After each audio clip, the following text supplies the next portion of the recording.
Chris Cuomo here, NewsNation. That's where you are, and we are getting a lot of buzz. So what do you say? Let's get after why. We have a healthy, independent audience, and that audience wants the game of party politics exposed. And it looks like these voters, the independents, are going to be the ones that decide this election. Now, the headline today is that independents are often the last undecideds and that they are moving to Trump. That is true-ish, so it requires context. I have food for thought about strategy and tactics that may make all the difference here at the end.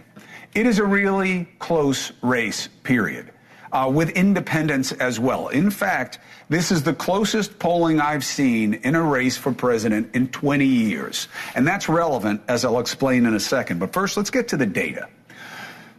This is where independents have been and are now, all right? 2016, Trump +4, he wins, obviously. 2020, Biden +13. August of this race, Trump up by more than 4.5. September, Harris comes in the race, bumps it almost 10 points. That was the big story. Remember, why are they coming to her?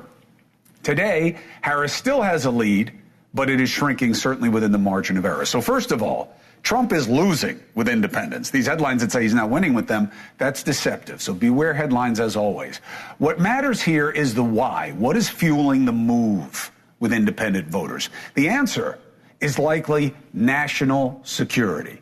Independents are the fastest growing part of the electorate. Did you know that? We are now a plurality of the electorate, not a majority, but a plurality. And they are known to be obviously less about party and more about macro concerns, big, broad issues. They're also a good bellwether for who's going to win the election, to the data. How have independents voted in the last few cycles? 92, Clinton, +6. 96, Clinton, +7. Okay? Bush +2, Kerry +2, Obama +8, Romney +5, Trump +4, Biden +13. Now, all of those, the question now becomes, which of those two are not like the others? Harris and Romney, right? Why? Not Harris and Romney. Romney and Kerry reminds me of Harris in a way. That's my point. Romney and Kerry didn't win. All the other ones did, even though they won independents. So usually you win independents, you win, but not always, and you have to look inside of that. So in terms of why we're caring about independents right now, because everything's knotted up. Why do I care about independents? Because they tend to watch NewsNation? No, but they tend to decide last, which means they can move the needle last, and in the swing states, specifically what is known as the blue wall, which we may have to change that definition. Take a look. Harris is up in Michigan, where I am, in Detroit right now. There's a reason Harris and Trump and co. have wanted to be here. There's a reason Vance wants to be here tomorrow night for the town hall. Harris still has a slim lead, as she does with other demographics in Michigan. But in Wisconsin and Pennsylvania, Trump is up 3 and 4. Now, all won if they won independents except Romney and Kerry. Why do I dismiss Romney? He was up against Obama. Okay, that was a very different campaign dynamic. But Kerry versus George W. Bush in 2004 is a decent analog to the current race. Very close as well. All of the major was like Zogby and all the other ones had it within the margin of error at this point in the race, just a couple of weeks out. Now, Kerry lost to Bush in a race that was largely about what? National security concerns, right? Post 9/11, the war on terror. Even though we went to the wrong country for the wrong reasons, right, and killed all these people, it was still a big deal, and Bush won, even though Kerry won independents. Now, the reality is that what will matter most at this point is something very not sexy, but systemic. The campaign that probably gets it done is the one with the better get out the vote apparatus. What is that? The network of workers and coordination on the ground to whip the vote. Harris is using a very traditional way, a massive network of field workers working with local parties, going grassroots. Trump and co. are trying something unconventional. They are using outside groups to target low turnout areas. So what's the real difference in that? Well, Harris is looking at the population centers. Trump's doing the opposite, okay? Now, that's the strategy. What are the tactics? My argument to you is the motivation, the tactic for both sides? Fear. You must stop the other side or the country is lost. I could be telling you what the Democratic or the Republican message is with that one line. The good news is this tactic of fear works least in baiting independents, who tend to be critical thinkers, okay, and more about reasonable than merely left and right. Now, here's the bad news. Fear is the fuel to the fringe, and that is why social media, home base of the fringe, magnified minorities, has a zero tolerance for criticism of their choice. If you criticize Trump, you hate America. If you criticize Harris, you want to empower a despot. And too many in the media play to this, which is why I went viral again today. And now, I don't usually focus on the media. I'm a big fan of the media. I think it's a signature blessing of the democracy, even if they tend to not like me. But there's a lesson in this, okay? I want to read you about this piece that headlined me as giving a hot take that was a yikes, okay? There is nothing extraordinary in what I said about this other than offending the preference of a lefty outlet. Chris Cuomo says Kamala Harris is not a godsend. Why? Look, the reason that they allowed Biden a second term was in part because the party wasn't lined up behind his successor in Harris, right? Right? And the reason that they avoided a primary in part was because people weren't convinced that Harris would win. And look, there is a simple argument to be made that how can the Democrats, who are all about diversity, overlook a female black sitting vice president? I get that, but there's a reason they didn't have a primary. And part of it was a lack of confidence. So me saying Kamala Harris is not a godsend, 6 months ago, they weren't even saying her name. How is she a godsend? Right? Obama, they used to call colloquially, the black Jesus, right? Because of how much he meant to so many people in the country, right? That there was literally a zeal for voting for him. It's not what Harris is. Obama was a transcendent, charismatic figure. That is not what Kamala Harris is, okay? Now, that doesn't mean that matching Harris versus Trump doesn't reveal that she has a lot of likability advantages over him. There's no question. It's a low bar, though, because Trump is what? So unpopular. Never seen anybody as unpopular as he get as much done in terms of building a coalition. The other point I made that made them all upset is to say, unless you're willing to write off half the country as bigots, you better start thinking as Democrats about why there's so many people lining up against you with Trump, right? Unless you want to just dismiss them all as bigots, and as we both know, a lot of people online do that, you better start listening to where the grievance is coming from. What bothers them about the establishment? How is it that you wind up identifying with what these people don't like, many of whom used to be Democrats? So this is the state of play, okay? The tactic is fear, and the enforcement of that is zero tolerance. And here we're not having it because here we expose the game. And independents are going to be the key. And I want to bring in Frank Luntz right now, pollster, communications analyst, expert, teaching at West Point. He knows this. He lived the 2004 election along with the rest of us. And I want to get his take on why independents are mattering so much right now. Frank, thank you very much for joining me. Let me give you a compliment first. And I tend not to do this because as a pollster, I have to stay out of it. You're not really interested in my point of view. You're interested in the public's point of view. I cannot agree with you more. And the fact is, it's not a game anymore, and no one believes it's a game, and it should not be treated that way. And the fact is that some of the people right now, and I find this myself, I'm considered too pro-Trump for the Harris people, and I get emails about it. I'm too pro-Harris for the Trump people. I get emails about it. I get texts by people just angry in general. And it's really difficult to cover this election. You cannot call it. And so people are getting so apoplectic about giving any compliment to the other side without demonizing them and damaging them. And that's not the way we should be doing this. A media consultant, a pollster, someone like you as a commentator, we have the responsibility to tell it straight, right down the middle, without favor for anyone. That's my first point. Second, with the independents, they're the last people left that haven't made up their minds, but there's no undecided anymore. Those undecided are probably not voting for either of the two candidates. They're so negative, so turned off to what's happening that they simply said, I'm going to vote for a third party or not at all. It's the undecided who haven't made a commitment. And basically they're uncommitted. They have a point of view. Whether or not they vote will determine who wins. I think at this moment, in terms of committed, Trump has the advantage. In terms of the ceiling of potential vote, Harris has the advantage, which is why I stay away from any projections. I don't know.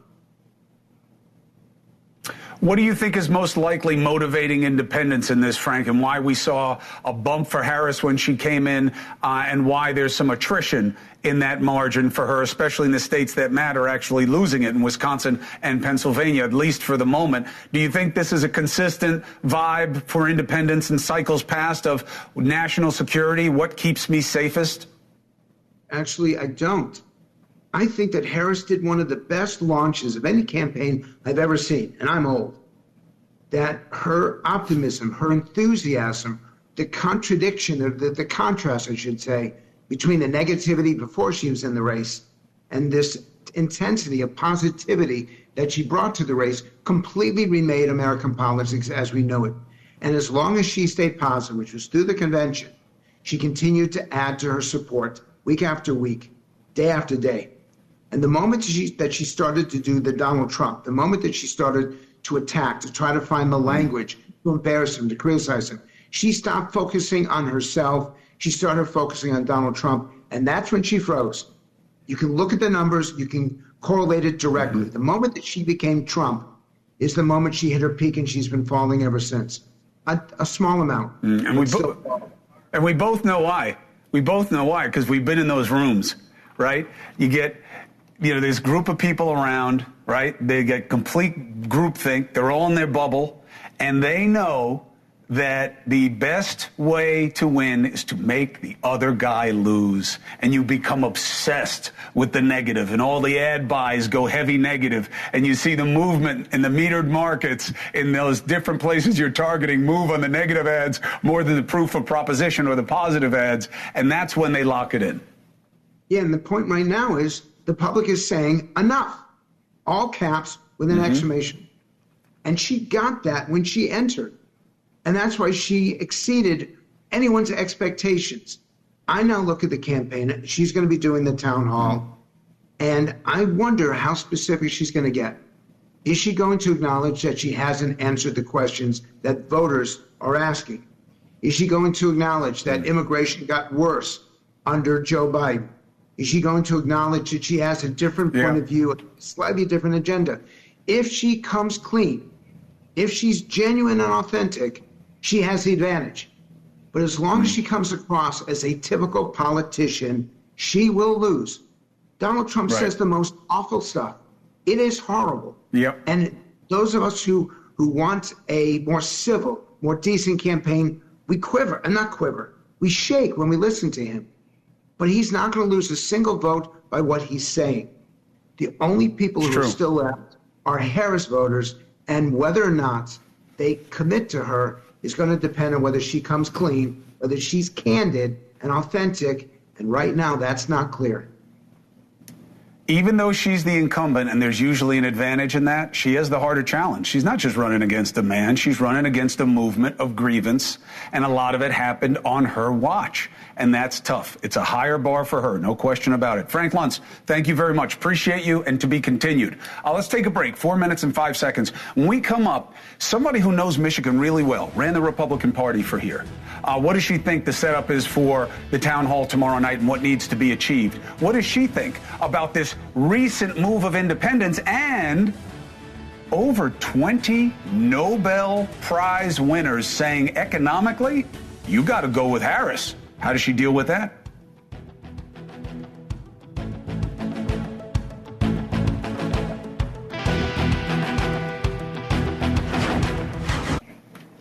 All right, our next guest is an example of how the game of party preference can sometimes even affect the media. Earlier this year, NBC hired the longest-serving RNC chair as a paid NBC News contributor, Ronna McDaniel. There is nothing unusual about that, okay? We got as much exchange between the political parties and the media as we do between the drug companies and the FDA, all right? Now, when news broke that NBC was bringing her onto the team, it was a revolt by NBC and MSNBC staffers. So much so that the top on-air talent took to the airwaves to slam their employer for hiring the Republican. Listen. We weren't asked our opinion of the hiring, but if we were, we would have strongly objected to it for several reasons, including, but not limited to, as lawyers might say, Ms. McDaniel's role in Donald Trump's fake elector scheme. And we hope NBC will reconsider its decision. It goes without saying that she will not be a guest on Morning Joe. When NBC made the decision to give her NBC News' credibility, you got to ask yourself, what does she bring NBC News? And when we make deals like this, and I've been at this company a long time, you're doing it for access. I want to associate myself with all my colleagues, both at MSNBC and at NBC News, who have voiced loud and principled objections to our company putting on the payroll someone who hasn't just attacked us as journalists, but someone who is part of an ongoing project to get rid of our system of government. And just like that, 2 days in, NBC gave into the pressure campaign and McDaniel was gone. Now, 7 months later, she has not done an interview, and I invited her on to come on here at NewsNation. And she said, yes. Joining me now is the former RNC chair, Ronna McDaniel, knows Michigan very, very well. Thank you for joining. Great to be with you. Thanks, Chris. Thanks for taking me down memory lane. I'm really glad to be where I am today with you.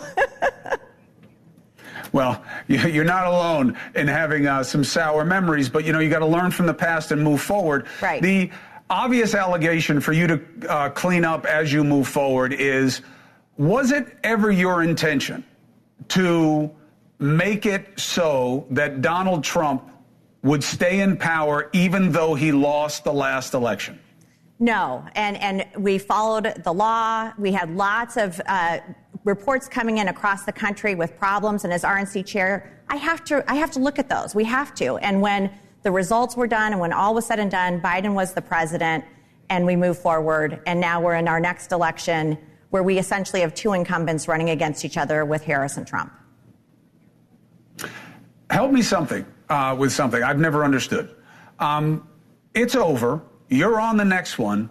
Why is there such hesitancy from people the closer you get to the Trump orbit to say he lost the last election? You went the legal route. Nothing wound up being sustained. The group that supposedly had all the affidavits that would prove otherwise had to stand in open court and say, we don't have that proof.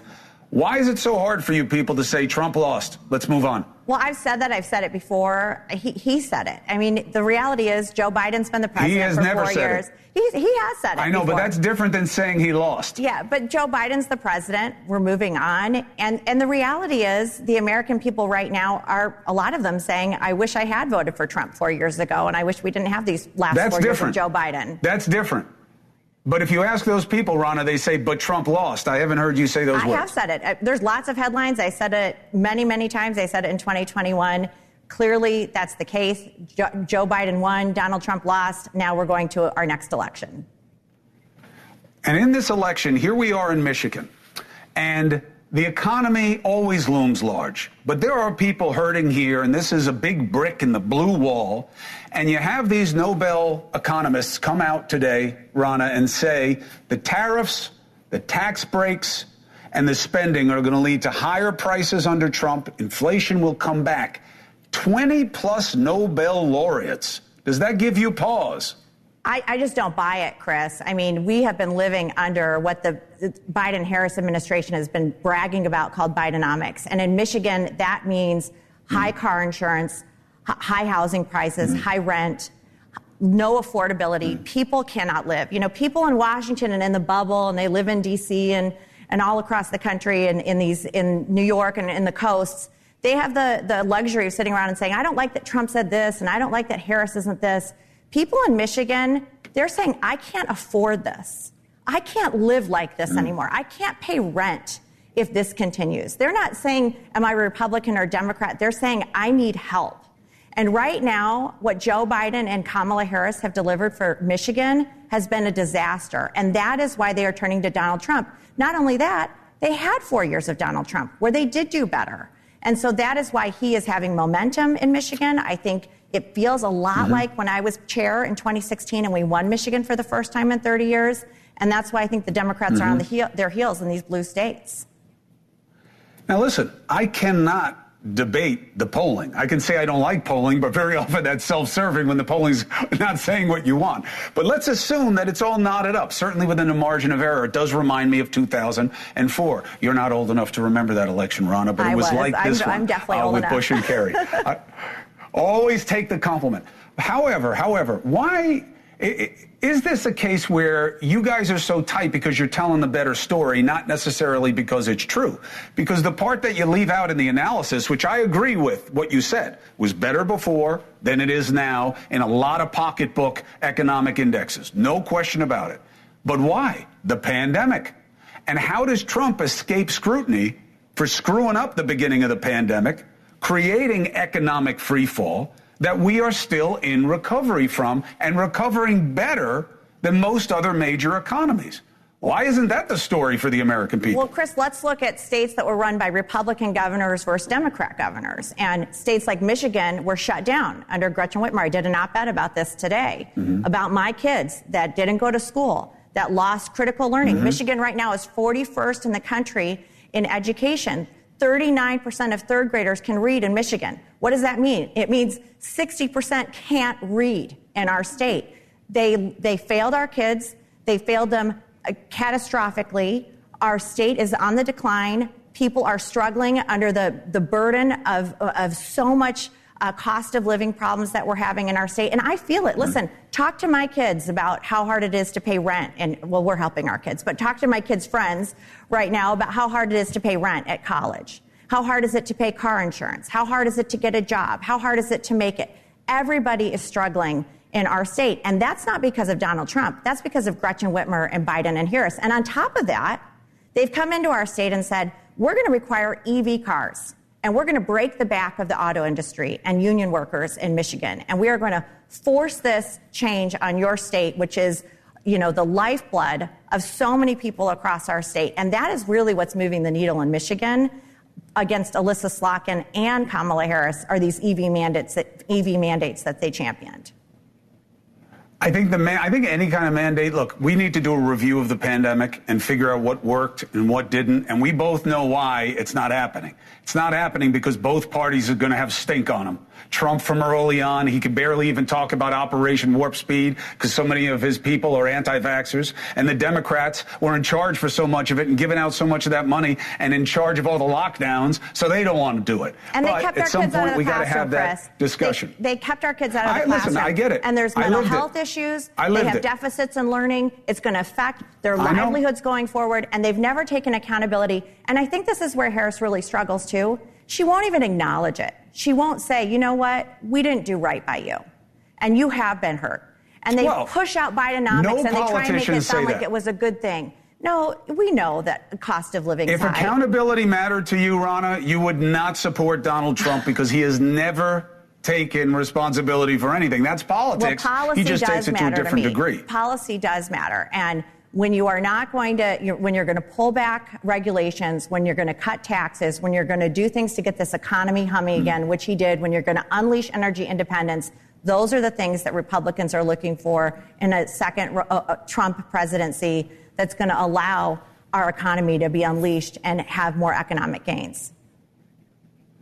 Let me ask you about tomorrow night quickly. Yeah. What do you think the task is for J.D. Vance with a Detroit audience? Because I don't know why people keep saying, you know, oh, how will it go between me and him? We both know what town halls are. I don't know why it's lost on so many others in the media. Oh, Chris, this is about I think the people everybody knows questions. when they're up against you, you know, you got to have it. You got to be on your toes. I mean, JD's got to be ready. But listen, Michigan is a key state, and people in Michigan want to hear about their jobs. They want to hear that Republicans care about that. I think where Kamala is really losing voters is with this working class group of voters. And we saw this huge shift in 2016 where Reagan Democrats in Macomb County became Trump Republicans in 2016.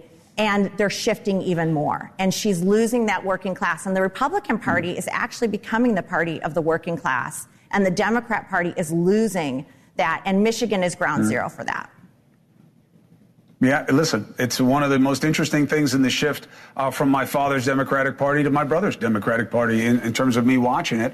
And also, I want to tell people, Ronna, before I let you go, that you have an op-ed in The Hill that is a really interesting analysis of young voters. There's a presumption that Harris could have a 3X advantage on them, but you make a good case for how inroads are being made and how that could unfold in this election. People should check it out in The Hill. Ronna McDaniel has the op-ed. Thank you for coming on to make the case. Always welcome. Thanks for having me.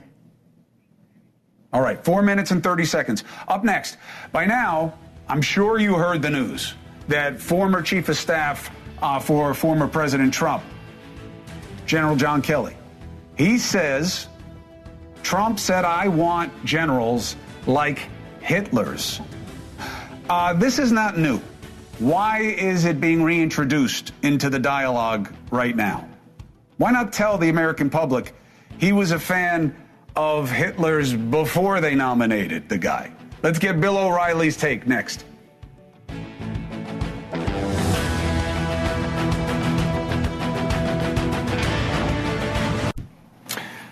The qualification that in running against Trump, the proposition for Harris isn't just the man, but the movement, is proven by the persistence of Donald Trump, no matter what he says that would disqualify anyone else. Imagine if instead of it being General John Kelly, Trump's former chief of staff, it was Biden's or Harris's former chief of staff somewhere, who now, 13 days out, gives an interview to the New York Times and the Atlantic and says that Trump, or in this case, for my hypothetical, Harris or Biden is a fascist, and that they said they wanted generals like Hitler's. Listen to this. He commented more than once that, that Hitler did some good things too. And of course, if you know history, again, I think he's lacking in that. If he was left to his own devices, would he be a dictator if he didn't have people around him? Oh, I think he'd love to be. I think he'd love to be just like he was in business. He could tell people to do things and they would do it, and not really bother too much about whether what the legalities were and whatnot. You do have to ask, and I've said this before, and others have as well.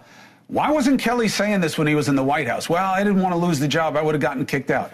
But isn't that when people needed to know it?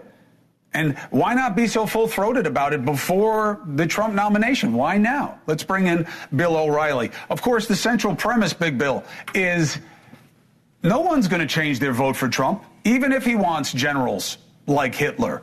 But if Harris said it, she'd be done. Why? I don't think if Harris said it, she'd be done. You'd have to have some reporting behind it. So I listened to that stupid tape. Why didn't the reporters say to General Kelly, what was the context of the conversation? Do you know what the context of the conversation was, Cuomo? In reading the piece, there is context provided. He said, hey, what do you mean? You talking about tell me, 'cause Bismarck? I don't know. Are you talking about the Kaiser? Are you talking about Rommel? No, those are all the things that Kelly said, trying to lead Trump down the path of clarification. No. What is the context where this was even raised? Do you know? Yeah, from the piece, it was Trump saying, I wish I had military leaders who did more of what I said and could execute like these guys. Okay. But I need more context. What was the beef that Trump was talking about, that the generals let him down? We have none of that. And I'll submit to you that Trump makes offhand comments all the time, all right? But they don't mean anything, and he doesn't even remember them 30 seconds later. This is another trumped up, and I predicted it would happen. I think you might have, too, if the Democrats were listing in the last part of the campaign, they would bring out all of this stuff, which they are. Now, I believe this is going to backlash against Kamala Harris, who made a big mistake today.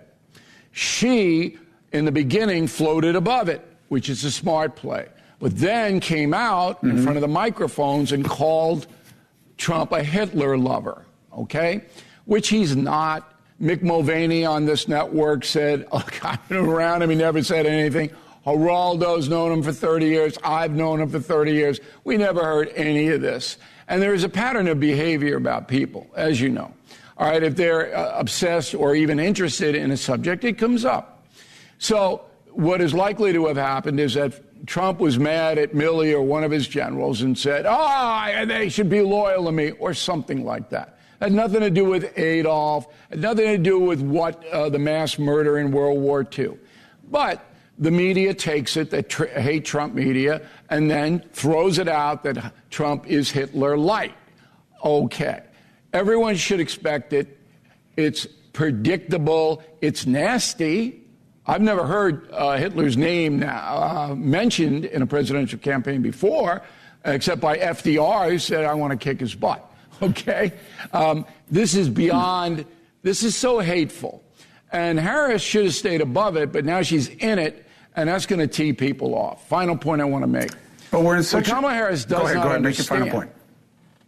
Yeah, what she does not understand, and by the way, the Huffington Post thing was designed to intimidate you, Cuomo, just so you know, that you raised before. What Kamala Harris doesn't understand is that her support is so thin. And you just said this, where Trump support, the MAGA support, the Republican Party at 90%, they're going out to vote for him. There's not going to be any turnout problem there. Harris is going to have a turnout problem. And that's why I will predict on Halloween, but it's my opinion now that Trump will win. I think it's his race to lose, but it is so bizarre, his resilience to saying things and, frankly, doing things that would have ruined anyone else. And I believe it doesn't speak really to the mettle of the man as much as the movement behind him. Well, but they do. I mean, you say stupid things. Look, it's usually out. He has a running mate but we don't who know likened him to Hitler. We don't. Look, Pence was very careful about what he said about Trump. We live in an age where an anonymous source, I mean, you must have read that Atlantic magazine thing that now it has been debunked by the slain soldier's sister who voted for Trump yesterday. Right. And the Atlantic is a disgrace. Although they never said they got any money. Disgrace. They never got any money from Trump, though. All I know about the story is that the Atlantic magazine reported that Trump said a terrible thing about a dead Mexican-American military person. And the person's sister came out and said it's total bull. The lawyer came out and said, it's the first time in my career I've ever had somebody outright lie. And this is the same guy who said that Trump called dead Americans in Europe suckers and losers. Same guy. Yet there's no outrage on the part of the corporate media at all. None. This is acceptable behavior now in the United States. It is despicable, and it will lead to the ultimate destruction of the corporate media, which is happening fast. My check on that is, one, I don't think that the media can be completely blamed for picking up on all the stuff that he puts down. And second, corporate media is going to die and be replaced by digital media, which is completely reckless, whose big names got duped by Russians just by money. I don't know who's going to be replacing it. Look at the numbers, Cuomo. They're down to their lowest ebb ever. And when 60 Minutes won't release a transcript, all right, when it could just put a huge controversy at rest, coming off their morning program where the guy was kicked around because he challenged an anti-Israel book. I mean, they're imploding fast. And Americans don't believe them anymore, which is why none of this accusation, particularly the anonymous sources, means anything. And Kelly hates Trump. All right, he despises Trump. And he wants to hurt him. Now, who are you going to believe, Kelly or Mulvaney? I'm going with Mick. I don't know. I just wish that I didn't have to police so much of this stuff, that they could at least be talking about the voters or the communities, and we could be comparing their comments about those places and what they're going to do instead of all this stupid BS. I agree with that. Just completely populates us. I mean, like, I had to look today. I actually had to spend time today. Bill, listen to this. You'll like this because it's bad for me. I had to actually look up Harris's new plan to get some points on it and contrast it with Trump's plan of what I really didn't have any idea what they were, but I could tell you the top 3 or 4 things. The working class. Harris's campaign just put one out. Trump has one up on the website that is basically a continuation of what we saw in his last administration. But I had to go back and look because they never talk about them. But I could tell you so much that they say about each other. Anyway, I got to jump. Dusty's going to get upset. Bill O'Reilly, always appreciated. All right, one more point quick, because you owe me this every appearance, and you guys keep forgetting. Confronting the president's out 6 weeks. Confronting the president out 6 weeks. You know where it was on Amazon this morning? Number 1. 13. And that must be a misprint. Counts all the spooky kids' books. Right. That's true. I was shocked. 6 weeks, I'm still 13 on Amazon with every spooky kids' book in the world up against me? Come on. So anyway, we appreciate NewsNation getting behind the book, and it's been very successful. It's a good read. Just ask my wife. Bill O'Reilly, take care. Speak to you soon. 3 minutes and 45 seconds. So I'm in Detroit, Michigan, okay? Why? Well, for one thing, I loved the campaign in 2011, 2012, when the state was having a hard time, especially Detroit. Detroit versus everybody. I love it, and I love how they extended the brand. And I also believe it's become, in a negative way, the kind of motto of our country right now, which is that everybody's against everybody. Here they came together. Now, one of the groups in this community is the Muslim community. They are meaningful here. They can make a difference in the outcome of the population center. The Harris campaign kicked out one of the community's Muslim leaders, apparently for no reason.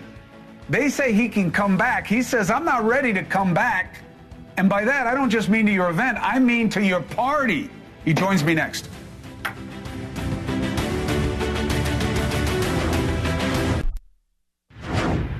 A former Democratic congressional candidate from Michigan, okay? His name is Dr. Ahmed Ghanem. He says he shows up at a campaign event and they throw him out. He doesn't know why. He says he still hasn't been given an explanation. The campaign said, oh, you're welcome to come to another one. It was a mistake. But they don't say why the mistake was made. Here's proof that it happened.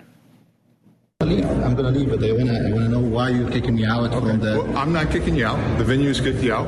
Who's the venue? The venue? How the venue know about me? I have no idea. They've asked you to leave. So I was going to give you the option. This is no longer a conversation, so can we please escort the vote, please?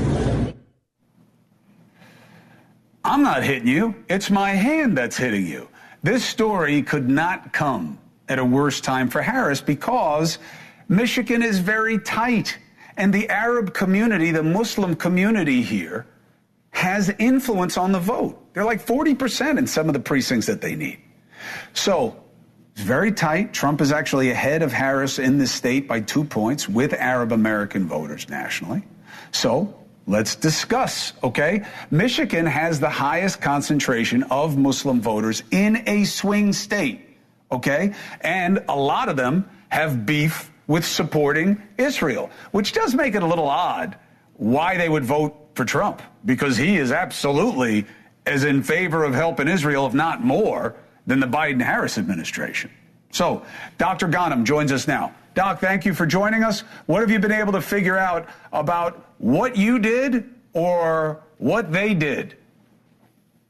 Well, thank you for having me. So far, the campaign did not reveal why they removed me. I kept asking them. They issued a statement, but it's a vague statement, does not really mention why they removed me. When they reached out to call me, I said, thank you for the call, but I want to know why was I removed. Have I done anything wrong? Why did you remove me? And they said, we don't know, we'll investigate. So I told them, you have two options. Either option A, you did not investigate at all, which means that you don't take this seriously, or option B, you investigated, but you are hiding something. I don't see any third option for you. So I'm still waiting for the campaign to tell me if they investigated or not, and if they did, what have they found?